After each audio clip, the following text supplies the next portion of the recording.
Bismillahirrahmanirrahim. Assalamu alaikum. You are watching my YouTube channel 786 English Point. My dear viewers and my dear students, मैं Mohammad Shafiq.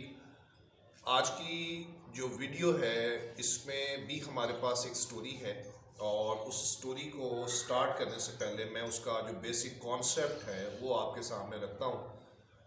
Story का basic concept ये है कि जब इंसान ही ना बाकी रहे तो उसकी गलतियों का क्या करना है। जब इंसान ही मौजूद ना हो तो उसकी कमज़ोरियों पे तनकीद क्या करनी है।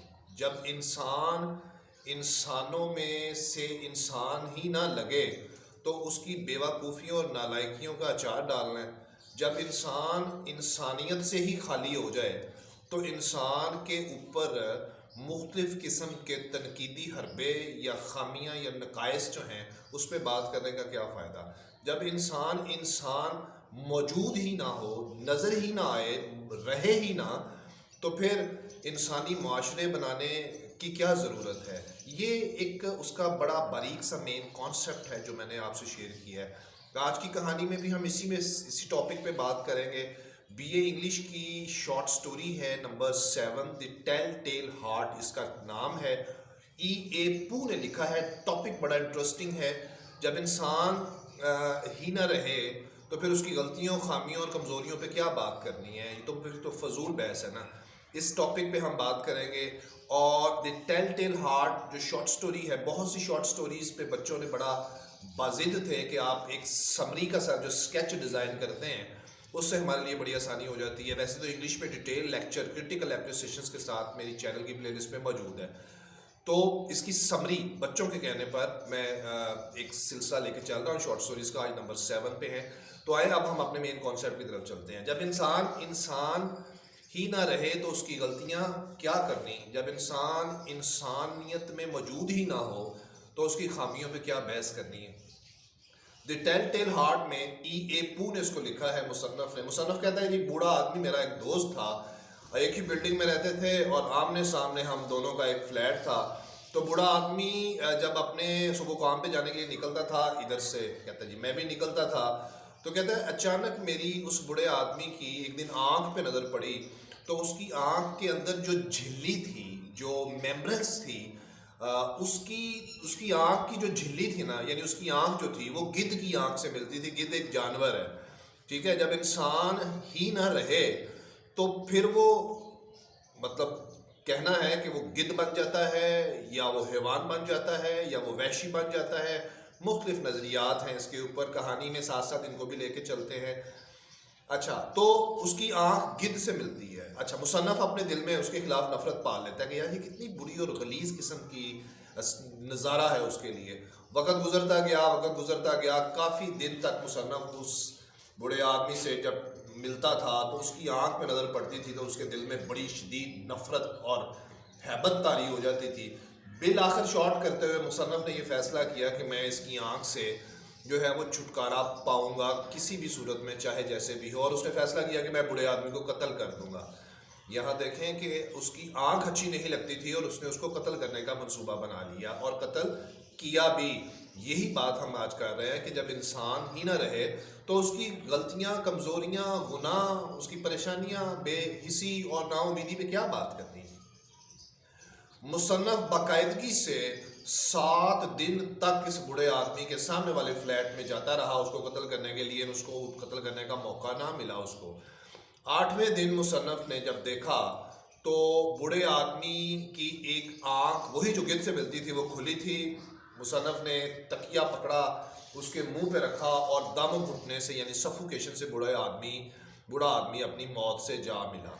ये वाकया होने के बाद मुसन्नफ ने बूढ़े आदमी की लाश को नीचे खींचा, बेड से उसके टुकड़े किए, बाजू टांगे काटी और उसी के फ्लैट के अंदर से जो फट्टे थे लकड़ी के वो उखाड़े, गड़ा खोदा, उसमें दबाया और फट्टे दोबारा लगा दिए और एक छोटे से कपड़े के पीस के साथ ब्लड के तमाम स्पॉट्स क्लियर करके उसी जगह पे चेयर रख के तो बैठ गया। अब आप इससे अंदाज़ा लगा लें कि जब इंसान ही न रहे तो फिर उसकी कमज़ोरियों, गलतियों पे क्या बात करनी।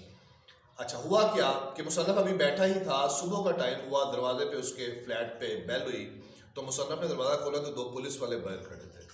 पुलिस वालों ने कहा कि जनाब आपके इस कमरे से रात चीखों की आवाज़ सुनाई दी है, तो आपके पड़ोस से हमें कॉल थी, तो हम उसकी इन्वेस्टिगेशन के लिए आए हैं। तो मुसन्नफ ने कहा नो प्रॉब्लम एट ऑल, आप बराए मेहरबानी अंदर आ जाएं। और अंदर आने के बाद उसने बताया, मुसन्नफ ने, पुलिस वालों को कि ये मेरे दोस्त का फ्लैट है, बूढ़ा आदमी है, गाँव गया हुआ है, चाबियाँ मुझे दे गया था, ये सामने वाला फ्लैट मेरा है और वो मेरा दोस्त है।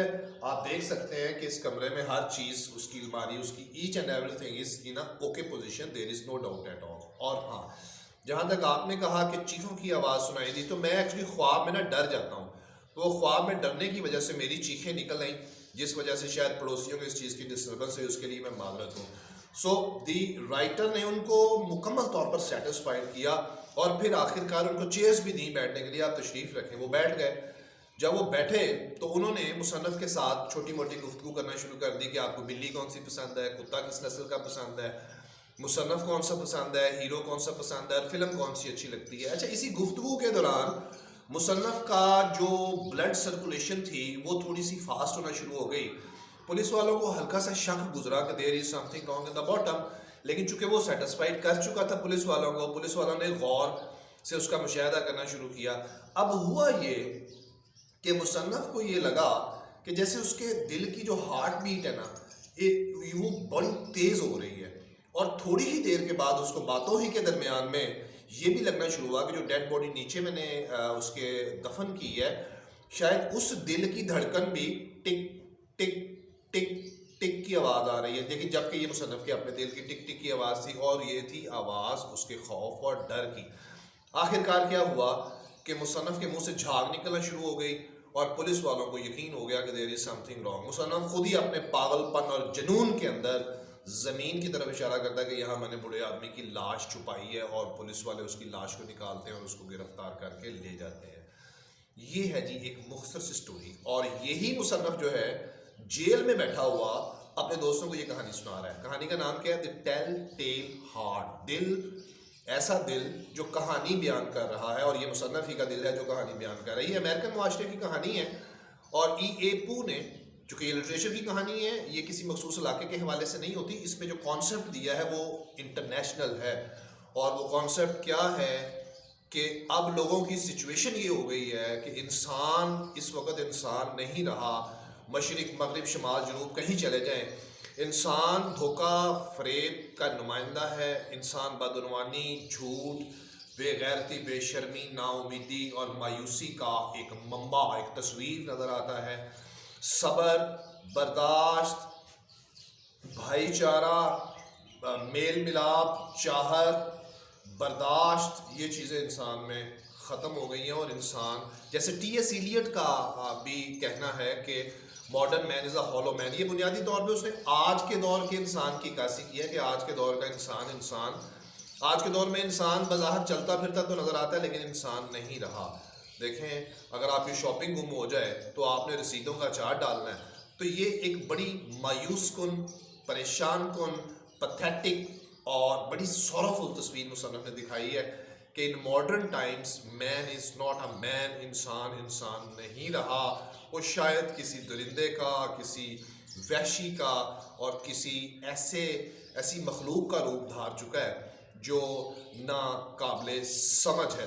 माजी में भी सदियों पहले इंसान बहुत ज़्यादा बिगड़ी हुई हालत में नज़र आए और अल्लाह के अजाब का शिकार हुए हैं, लेकिन इस वक्त मौजूदा तस्वीर कशी जो इस स्टोरी के ज़रिए की गई है वो भी यही बताती है कि इंसान अब नज़र नहीं आता। एक मुखलस, ईमानदार और एक नेक शख्स का इस दुनिया में रहना, इंसान का रहना या होना एक मौजज़े से कम नहीं। Thank you very much. मेरा ख्याल है आपको स्टोरी समझ आ गई होगी, इस पर तबसरा भी समझ आ गया होगा। इंशाल्लाह see you next time, next video. इसके शॉर्ट क्वेश्चंस जो हैं वो, how did the writer manage to kill his friend old man, बूढ़े आदमी को मारने को कैसे मैनेज करता है। Short stories, IELTS, spoken English course, MA English part 1, part 2, graduation, intermediate, each and everything is available in my channel's playlist. Students can get all kinds of information from there.